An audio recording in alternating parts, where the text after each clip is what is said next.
What is up, YouTube? My name is Kosher Nostra, back at you guys with another sneaker review, unboxing, and on feet. Guys, let's jump right into it. Fam, if you're new to the channel, before we go any further, smash that subscribe button, hit that thumbs up button for me, throw me a comment down below, and I will always respond. Guys, let's get it moving.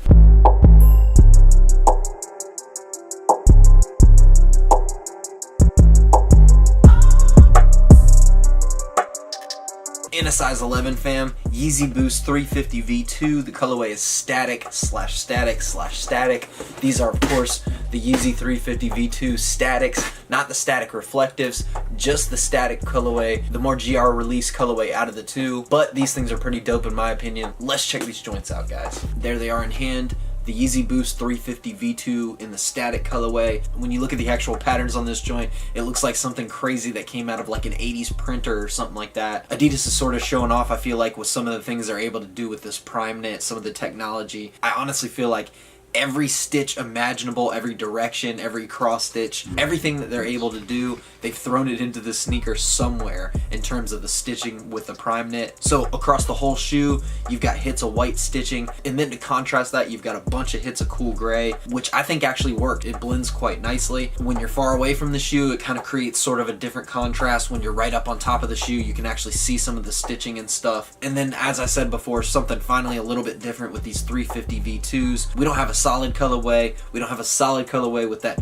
Supply 350 stripe on it. We don't have that zebra or beluga or whatever spiral kind of contrast to the Primeknit, as we've seen with a lot of these colorways here lately. The beluga 2.0s, the blue tints, the frozen yellows, of course. Finally, they've done something a little bit different with the actual upper of these V2s. Honestly, my opinion was kind of on the fence until I pulled them out of the box. Once I pulled them out of the box, I really dug them, man. I personally really like white shoes. I gravitate more towards white shoes than I do black shoes. That's just me personally, my personal preference. So back when these 350s were a lot more limited, the creams were a colorway I actually really wanted to pick up. I never really wanted to shell that extra bit of money because I figured I'd get them dirty or something eventually. I did have the zebra pair. I was lucky enough to hit on those the first time. And the thing I really like about those is if you were to just get a minor amount of dirt in a small area or something like that, it might go kind of unnoticed just because of how that pattern with the white and the black actually blends, but not with the cream. So I never shelled out that like $400 or $500, whatever they were going for back in the day. Now that they're more of a GR, you see them every now and then, but personally I feel like it's the sort of zebra inspired colorways that we're seeing a lot here lately. Of course, sesames and stuff like that. Things that have dropped here recently, I feel like every time I go to the mall, I see them on like 100 people. I see them on kids, I see them on parents. It's getting a little bit weird. The nostalgia's definitely dying off for me, but it is what it is. It's definitely cool being able to get your hands on these things. It's a little bit of a different feeling. Everybody now sort of gets to get in on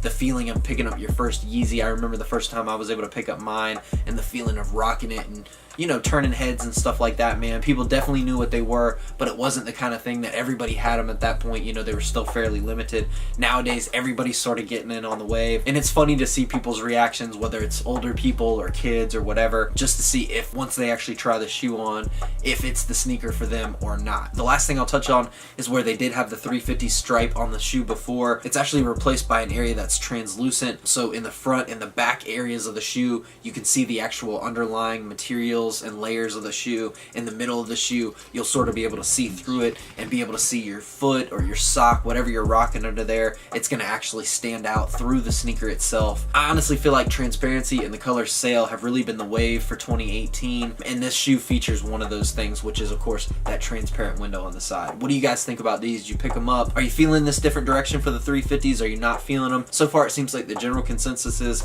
people are liking these things. They're not the reflective colorway, which has speckles of 3M throughout all that Primeknit. Those go super hard. These just feature that 3M on the actual lace, which of course is a return to the 3M laces of the V1s, something that I was kind of missing. I actually lace swapped my zebras and put 3M laces in them for a while, and then I eventually switched back to the laces that they provided. Let me know in that comment section, you guys rocking with these? Did you pick them up? Are you going to cycle back for these things? Are you feeling them? Are you not feeling them? Let me know down below, guys. Thank you for rocking with my review.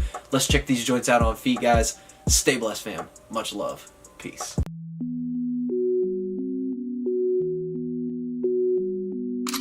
Primeknit Boost.